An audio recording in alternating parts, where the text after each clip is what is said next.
बजे मन की बात।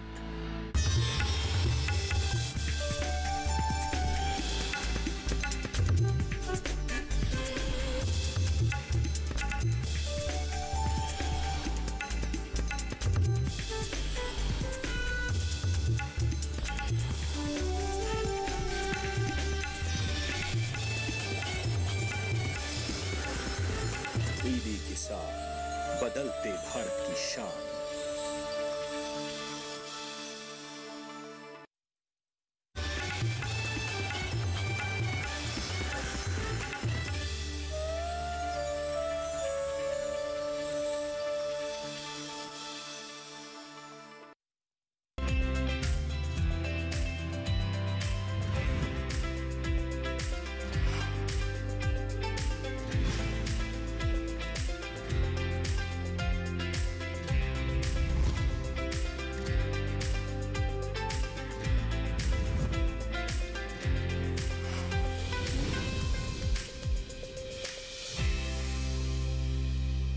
नमस्कार, दूरदर्शन किसान के कार्यक्रम सफल किसान में आप सभी का स्वागत। मैं हूं आपके साथ अदिति शर्मा।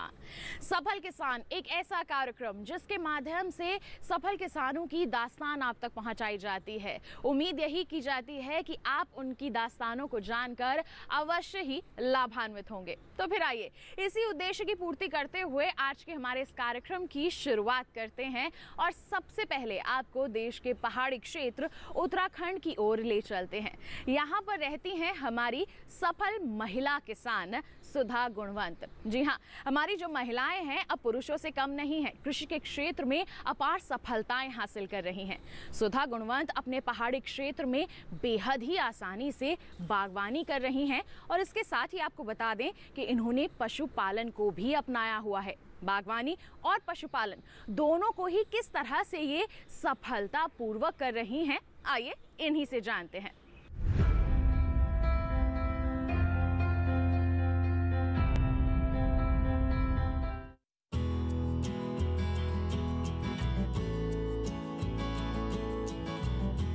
भारत के उत्तर में बसा उत्तराखंड राज्य अपनी खूबसूरती के लिए जाना जाता है। ये वही राज्य है जहां पेड़ों की अंधाधुंध कटाई को रोकने के लिए चिपको आंदोलन चलाया गया था। इस पर्वतीय क्षेत्र में 90% लोग कृषि पर निर्भर हैं, जो ज्यादातर वर्षा आधारित है। इन विषम परिस्थितियों में खेती कर गुजारा करना अपने आप में बड़ी बात है, लेकिन जिसने इन स्थितियों में भी जीने की कला सीख ली, वही कामयाब किसान कहलाया। हमारे सामने ऐसा ही एक जीवंत उदाहरण है अल्मोड़ा के गांव गुना की रहने वाली महिला किसान सुधा गुणवंत का। आइए जानते हैं उनके संघर्षपूर्ण जीवन के बारे में। सुधा करीब 35 साल पहले गुना आई। सुधा ने विरासत में मिले अपने खेतों और बागों को बचाने के लिए संघर्ष के हर दौर को देखा है। रंग बिरंगे फूल और फलों से लदे ये पेड़ जी तोड़ मेहनत का नतीजा है। और इसके पीछे सिर्फ सुधा की ही मेहनत नहीं है, बल्कि उनके पति भुवन चंद और बेटे दीपक ने भी अपना पसीना बहाया है। इसीलिए परिवार की ये मेहनत चारों ओर चर्चा का विषय है। दूर से पहाड़ों पर दिखने वाली ये खूबसूरती अपने अंदर सैकड़ों इम्तिहान को समेटे है। पहाड़ों की पथरीली जमीन को चीरकर उसे हरी चुनर से ढकने का हुनर सब में नहीं होता। कुछ किसान विपरीत दशा में घुटने टेक पलायन पर मजबूर होकर गांव को छोड़कर चले गए। बचे वही जिनके इरादे हिमालय की तरह मजबूत थे। सुधा के परिवार ने हर समस्या का सामना किया और उसका समाधान भी निकाला। परिवार में आए विषम हालात ने सुधा की जिम्मेदारियां बढ़ा दी, जिसके समाधान के लिए सुधा ने पैतृक बागों को आगे बढ़ाने का ठाना और लग गई जोर शोर से खेती के काम में। लक्ष्य निश्चित था, लेकिन राह कठिन। मजबूत इरादों ने हर कदम पर सुधा को ताकत दी। सुधा ने बागवानी के साथ साथ पशुपालन भी किया। बेहतर परिणाम मिले, इसके लिए जगह जगह जाकर प्रशिक्षण भी लिया। यहाँ से अल्मोड़ा पैदल जाना पड़ता था, वहाँ से पैदल आना पड़ता था।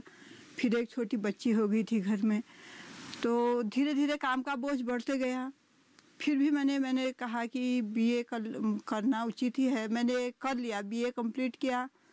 उसके बाद फिर मैंने बीटीसी के लिए अप्लाई किया, तो उसमें मेरी बीटीसी के लिए आ गया था। तो इत्तेफाक ये रहा कि हमारे ससुर जी एक्सपायर हो गए। तो मैं फिर भी उस हालात से ढल के मैं फिर अपने घरेलू ही हालात में आ गई। तो मुझे ये लगा कि घर का छोड़ के अब मुझे बाहर नहीं जाना चाहिए। अब हमारे ससुर जी ने थोड़ी बहुत पहले से जो कर रखा था, हमने कहा कि इसी में हम नींव रख के इसी को ही आगे बढ़ाते हैं। तो आज ये हमारे सब सास ससुर की रखी हुई नींव है, उसी को उसका हमने विस्तार कर रखा है। अपने आप पर भी तरस आता है और शर्म भी लगती है किन स्थितियों में हमने काम किया है। जब हम पहले उद्यान का काम किया, जब हम भ्रमण में इधर उधर जाते थे तो हम लोगों के टूल्स इक्विपमेंट देखते थे तो बड़ा तरस लगता था, क्योंकि हमारे पास से टूल्स नहीं हुआ करते थे। तब कभी कभी बच्चों की शाही की टिक्कियाँ होती थी, उसके लिए भी 1 रुपया अवेलेबल नहीं होता था मेरे को। शहर में होना चाहिए, कोई ये बुरी बात नहीं है, लेकिन यहाँ नहीं छोड़ेंगे सर, यहाँ को नहीं छोड़ेंगे, क्योंकि जो हमारी परंपरा है उसको हम जीवित रखेंगे, ये हमारा पक्का निश्चय है। खेती और बागवानी में इस पहाड़ी क्षेत्रों में सबसे बड़ी समस्या पानी की कमी का होना है। सुधा ने इसका भी तोड़ निकाला और बाग के आसपास पानी के टैंक बनवाए, जिसमें बारिश का पानी एकत्रित किया जा सके, और इस पानी से खेतों और बागों में सिंचाई की समस्या का समाधान मिल गया।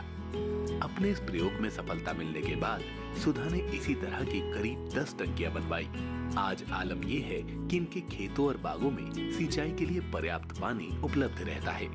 इसके अलावा सुधा पॉली हाउस बनाकर बेमौसम की सब्जियां उगाकर भी मुनाफा कमा रही हैं। बेहतर पैदावार के लिए पशुपालन से मिले गोबर से सुधा वर्मी कंपोस्ट बनाती हैं।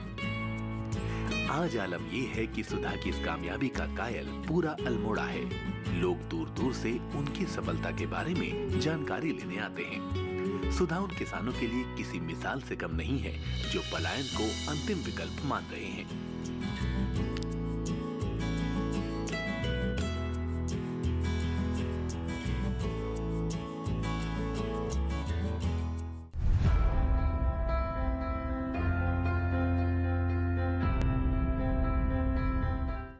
तो ये थी हमारी सफल महिला किसान सुधा गुणवन। और भी सफल किसान हैं जिनसे अभी मुलाकात करना बाकी है, उनसे भी मिलवाएंगे, लेकिन एक छोटे से ब्रेक के बाद। कहीं मत जाइए, देखते रहिए कार्यक्रम सफल किसान और बने रहिए दूरदर्शन किसान पर।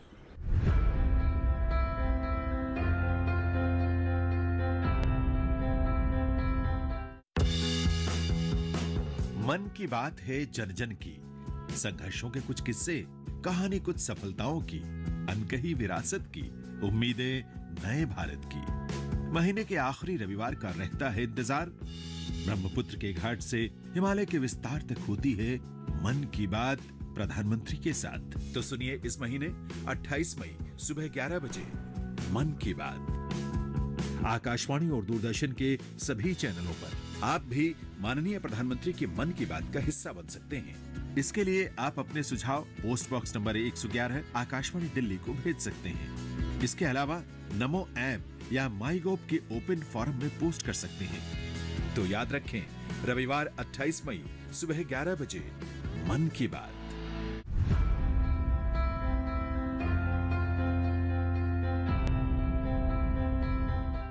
ब्रेक के बाद दूरदर्शन किसान के कार्यक्रम सफल किसान में आप सभी का फिर से स्वागत है।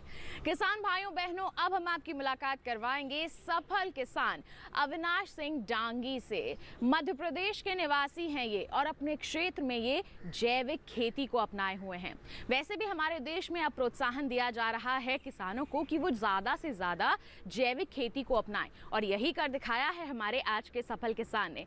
तो जैविक खेती की शुरुआत किस तरह से इन्होंने अपने क्षेत्र में की, आइए इन्हीं से जानते हैं।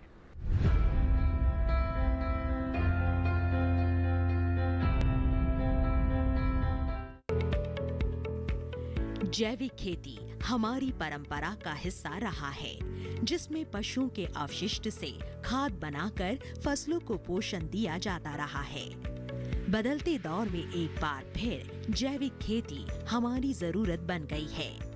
रसायनों के बढ़ते इस्तेमाल ने जहां मिट्टी की सेहत को खराब किया है, वहीं इससे हमें भी कई तरह की बीमारियां मिली है। इन्हीं दुखद परिणामों का नतीजा है कि अब ज्यादातर किसान जैविक खेती को गले लगा रहे हैं। हालांकि जैविक खेती की शुरुआत में सब्र रखना होता है, क्योंकि इससे मिलने वाला फल धीरे धीरे ही सही लेकिन लंबे समय तक मिलता रहता है। खरगोन मध्य प्रदेश के किसान अविनाश सिंह करीब 8 साल से जैविक खेती कर रहे हैं। हालांकि उन्हें खेती करते करीब 25 साल हो गए हैं। पहले उनके खेतों में भी रसायनों का ही इस्तेमाल किया जाता था, लेकिन एक मुलाकात ने उनकी खेती के तरीकों को बदल दिया। वो बताते हैं कि फिल्मी कलाकार जैकी श्रॉफ से हुई मुलाकात में जब जैकी श्रॉफ ने अविनाश सिंह से कहा कि आप देश सेवा में अहम भूमिका निभा रहे हैं और आपको रसायन मुक्त खेती करनी चाहिए।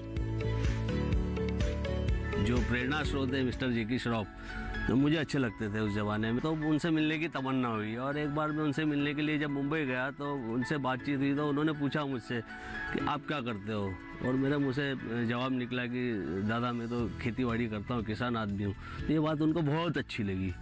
उन्होंने मेरी पीठ थपथपाई और बोला कि वाह क्या काम कर रहा है, एक तो जो देश की सीमा पे जवान है और एक जो खेतों में किसान है, बस ये दो ही लोग बहुत बेहतर कर रहे हैं अपनी भारत माता के लिए। तो उन्होंने एक दिन सडनली मुझे बातों बातों में कह दिया कि भाई तू जो खेती करता है तो केमिकल वाली खेती बंद कर दे और अपने खेतों में जहर डालना बंद कर दे। उस दिन से मैंने प्रण लिया और निश्चय किया कि मेरे हीरो के लिए, मेरे हीरो का संदेश पूरे देश भर में देने के लिए, मेरे भीड़ू का जो मैसेज है वो पूरे देश की जनता को देने के लिए मैंने केमिकल वाली खेती उस दिन से बंद कर दी। इसके बाद अविनाश सिंह ने निश्चय किया कि अब वो कभी अपने खेतों में रासायनिक खाद का इस्तेमाल नहीं करेंगे और तब से ही अविनाश सिंह ने जैविक खेती का दामन थाम लिया, जो आज तक जारी है। वो बताते हैं कि शुरुआत में घर में उपयोग करने के लिए जैविक रूप से सब्जियां उगाया करते थे, लेकिन पैदावार में हो रहे इजाफे को देखते हुए जैविक खेती का दायरा बढ़ाया गया, जिससे परिवार के साथ साथ बाकी लोगों को भी जैविक आहार मिल सके। आज उनका खेती का ये दायरा 1 एकड़ से बढ़कर 5 एकड़ तक फैला हुआ है, जिसमें तरह तरह की सब्जियां और फसलें लगी हुई हैं। मैं अपने खेतों में सारी तरह की सब्जियां करता हूं। उसमें जो हमारी ट्रेडिशनल होती हैं या देसी जो बोलते हैं, लौकी, गिलकी, करेला, खीरा, कद्दू, टमाटर, बैंगन, मिर्ची, पालक, मेथी, धनिया, लाल मात होता है, बालोर या सेम होती है। आजकल एक्जोटिक या जो विदेशी सब्जियों का प्रचलन काफ़ी बढ़ गया है महानगरों में या शहरों में, तो इसके चलते ग्राहकों की डिमांड के आधार पर मैं broccoli, red cabbage, lettuce, parsley, French beans और कलर्ड कैप्सिकम वगैरह ये भी ऑर्गेनिकली बिना पॉली हाउस के प्राकृतिक तरीके से उगाता हूँ। लाजमी है कि जैविक खेती के लिए उसके आधार यानी गोबर और गौमूत्र की विशेष जरूरत होती है। इस जरूरत को पूरा करने के लिए अविनाश पशुपालन भी करते हैं, जिससे जैविक खाद बनाने के लिए कहीं और ना भटकना पड़े। अविनाश 0 बजट खेती पर विश्वास करते हैं, इसके लिए वो इन बातों का पालन करते हैं। उसमें जीवामृत है, घम जीवामृत है, वर्मी कंपोस्ट है, हम मुर्गी पालन भी करते हैं, तो मुर्गियों का जो बीट होता है वो गोपालन भी है मेरे पास। ऐसी तमाम चीज़ें जो देसी तरीके से तैयार की जाती है और उसी के साथ में हम ये खेती करते हैं। आप देखेंगे मैंने अपने खेत के चारों तरफ बहुत अधिक मात्रा में पेड़ पौधे तैयार किए हुए हैं। इन पेड़ पौधों का जैविक खेती में बहुत बड़ा महत्व होता है। इसके साथ भी इनमें विभिन्न प्रकार के जो फल लगते हैं उनको खाने के लिए जो पक्षी आते हैं, वो पक्षियों का कलरव चारों तरफ आपको सुबह से लेकर रात तक मिलता है और वही पक्षी हमारे फसलों में लगने वाले कीटों को भी नियंत्रण करते हैं। अविनाश अपने खेतों में पारंपरिक खेती के साथ साथ विदेशी सब्जियों की खेती करते हैं, वो भी बिना पॉली हाउस के। वो बताते हैं कि बाजार में उनकी उगाई सब्जियों की अच्छी मांग रहती है। हालांकि शुरुआत में थोड़ी परेशानी जरूर आई, लेकिन धीरे धीरे लोगों को उनकी जैविक सब्जियां भाने लगी और उत्पादन के साथ ही मांग भी बढ़ती गई। इसके अलावा अविनाश सोशल मीडिया का भी भरपूर प्रयोग करते हैं। इसकी सहायता से उपभोक्ता के घर तक जैविक सब्जियां पहुंचाई जाती है। देखिए साहब, खर्च सामान्य अगर आप देखेंगे कि केमिकल वाली खेती से जैविक या प्राकृतिक जो खेती आप कहेंगे उसमें थोड़ा सा खर्च ज़्यादा लगता है। देसी बीजों के लगाने के कारण थोड़ा सा उसमें उत्पादन भी कम आता है, लेकिन इतना ज़्यादा नहीं होता है। संकर बीजों की तुलना में जो देसी वैरायटियों में स्वाद और पौष्टिकता होती है, उसके चलते हमें संकर जो हमारा उत्पाद होता है उससे देसी उत्पाद की कीमत में थोड़ी सी बढ़ोतरी मिलती है। यहाँ तक कि 15 से 25% तक का भी हमें एक्स्ट्रा मुनाफा हो जाता है, और ये चीज़ें मंडी में नहीं बिकती साहब। जैविक फसलें जितनी प्रकृति के लिए फायदेमंद है, उतनी ही मानव स्वास्थ्य के लिए भी। इसमें कोई दो राय नहीं है कि जैविक खेती भविष्य की खेती है, जो लंबे समय तक लाभ ही लाभ देगी।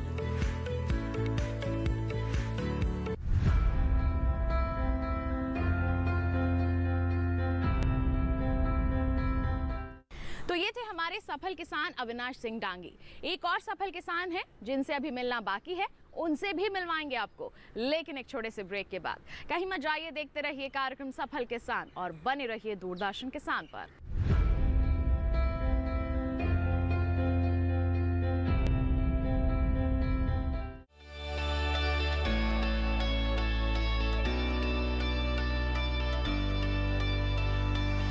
पशुओं के पांव में सूजन का आना,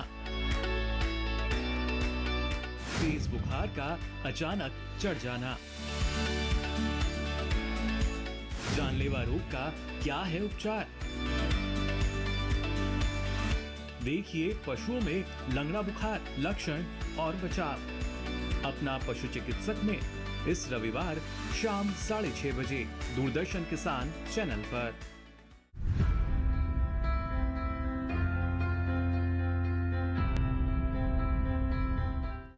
ब्रेक के बाद दूरदर्शन किसान के कार्यक्रम सफल किसान में आप सभी का फिर से स्वागत है।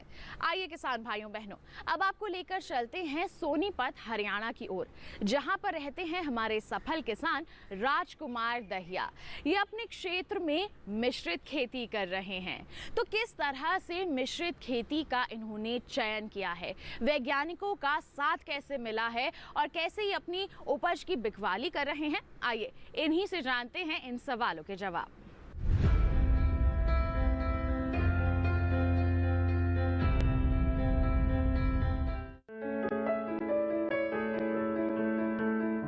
अपनी उम्र के लगभग 4 दशक खेतों में बिता चुके राजकुमार दहिया को खेती के संस्कार अपने पिता से मिले, लेकिन विरासत में मिली खेती इतनी पर्याप्त नहीं थी कि वो अपने परिवार का लालन पालन ठीक से कर पाएं और भाइयों की जिम्मेदारी को सही ढंग से उठा सकें।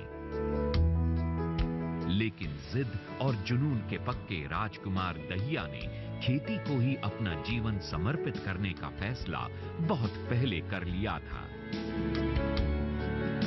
उन्होंने अपनी खेती की दिशा बदलकर सही दिशा हासिल की और ये दिखा दिया कि खेती इंसान को जीने के ढंग ही नहीं सिखाती, बल्कि एक बेहतर जीवन शैली भी देती है।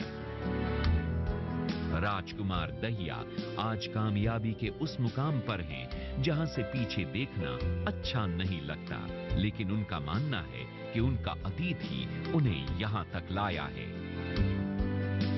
राजकुमार दहिया जब अपने अतीत पर एक नजर डालते हैं तो उनकी आंखों में न जाने कितने ख्वाब और न जाने कितनी तस्वीरें तैर जाती हैं। हरियाणा के सोनीपत जिले के एक छोटे से गांव से शुरू हुई उनकी जीवन यात्रा में अनेक ऊबड़ खाबड़ मोड़ दिखाई पड़ते हैं। बचपन में देखते थे कि पुराने ढंग से खेती जाकर के बिजाई कर दी, बिजाई करके नहर का पानी आगे लगा दिया, बारिश होगी तो ठीक, नहीं हुई तो वो बरानी रह गया।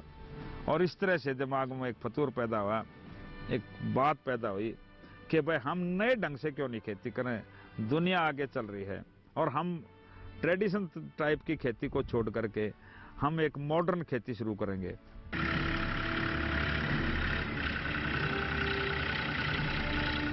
और इसकी शुरुआत उन्होंने ट्रैक्टर से की, लेकिन ट्रैक्टर लेना भी कोई आसान काम नहीं था। मैंने फिर बैंक से कॉन्ट्रैक्ट किया बैंक में ट्रैक्टर का लोन जिस दिन मैंने लिया, केवल मात्र 1000 रुपए भर करके ट्रैक्टर लिया था। खेती का सफर शुरू हो चुका था और राजकुमार दहिया ने बदलाव की शुरुआत भी कर दी थी। पहले उन्होंने बैलों की जगह ट्रैक्टर से खेती शुरू की और फिर ट्यूबवेल लगवाया। उस टाइम पर ट्यूबवेल नहीं हुआ थे, 76-77 में मेरे दिमाग में आया क्यों ना हम पानी के लिए एक ट्यूबवेल की शुरुआत करें। तो ट्यूबवेल लगाया, ट्यूबवेल लगा करके खेती शुरू की और फिर मैंने कभी पीछे मुड़ के नहीं देखा। वो जानते थे कि खेती को आगे ले जाने के लिए नई तकनीक का सहारा लेना कितना जरूरी है। राजकुमार दहिया अपने खेतों में ट्यूबवेल लगवाने वाले अपने इलाके के शुरुआती किसान बने। लेकिन राजकुमार दहिया को यह भी पता था कि नई तकनीक और खेती की नई नई विधियां भी किसानों को मेहनत करने से रोक नहीं सकती। लिहाजा वो अपने खेतों में दिन रात मेहनत करते। खेतों की जुताई से लेकर फसल कटने तक का सारा काम राजकुमार दहिया स्वयं ही देखते। राजकुमार जानते थे कि वो खेती में शौक के लिए नहीं आए हैं, बल्कि खेती उनका जुनून है। मैं खेती एक शौक के लिए नहीं, एक मेहनत करके कुछ पाने के लिए, कुछ करने के लिए मैंने खेती की और बहुत अच्छी खेती, कई तरह की खेती हम करते थे। राजकुमार दहिया अपने खेतों में गेहूं और चना बो रहे थे, लेकिन वो ये बात लगातार महसूस कर रहे थे कि ये उनका लक्ष्य नहीं है। वो तो कुछ और ही करना चाहते थे ताकि तरक्की की गति बढ़ाई जा सके। अपने खेतों में वो कुछ और बोना चाहते थे ताकि उनकी आय में इजाफा हो सके। और यही वो समय था जब उन्होंने कृषि विभाग से संपर्क किया और यहीं से उन्हें नई नई तकनीकों और विविधीकरण के कई नए सबक मिले। जब तक हम एग्रीकल्चर एक्सपर्ट से बात नहीं करेंगे, एक्सपर्ट से हम नहीं कुछ पूछेंगे, नहीं जानेंगे, तो कुछ नहीं कर पाएंगे। तो मैंने एग्रीकल्चर डिपार्टमेंट में जाना शुरू कर दिया।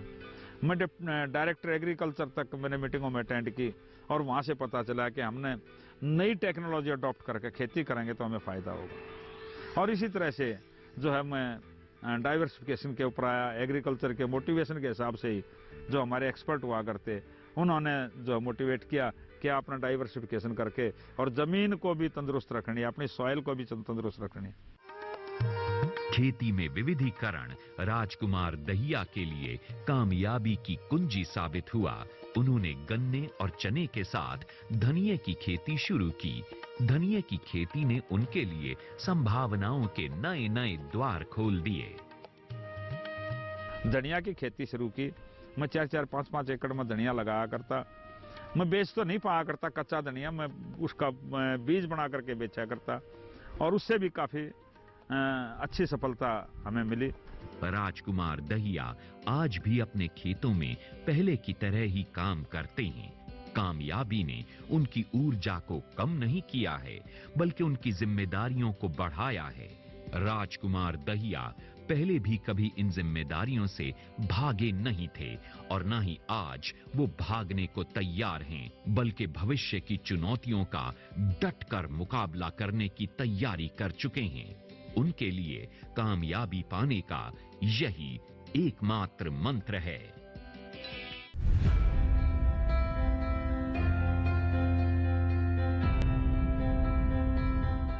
तो ये थे हमारे आज के कार्यक्रम के तीनों सफल किसान। उम्मीद करते हैं कामयाबी की दास्तानें जानकर आप इनसे जरूर प्रेरित हुए होंगे। साथ ही आपको बता दें किसान भाइयों बहनों, अगर आप हमारा ये कार्यक्रम दोबारा देखना चाहते हैं तो आप रुक कर सकते हैं YouTube चैनल का हमारे। साथ ही अगर कोई कामयाबी की दास्तान हम तक पहुंचाना चाहते हैं तो आप ईमेल कर सकते हैं हमें। ईमेल आईडी है safalkisan@gmail.com या फिर आप पत्र लिख सकते हैं। पता है हमारा सफल किसान, कमरा नंबर 110, CPC दूरदर्शन, खेलगांव, नई दिल्ली 110049। तो इसी के साथ आज के लिए बस इतना ही। अगले अंक में फिर होंगे हाजिर, तब तक के लिए दीजिए इजाजत, लेकिन आप बने रहिए दूरदर्शन किसान पर। नमस्कार।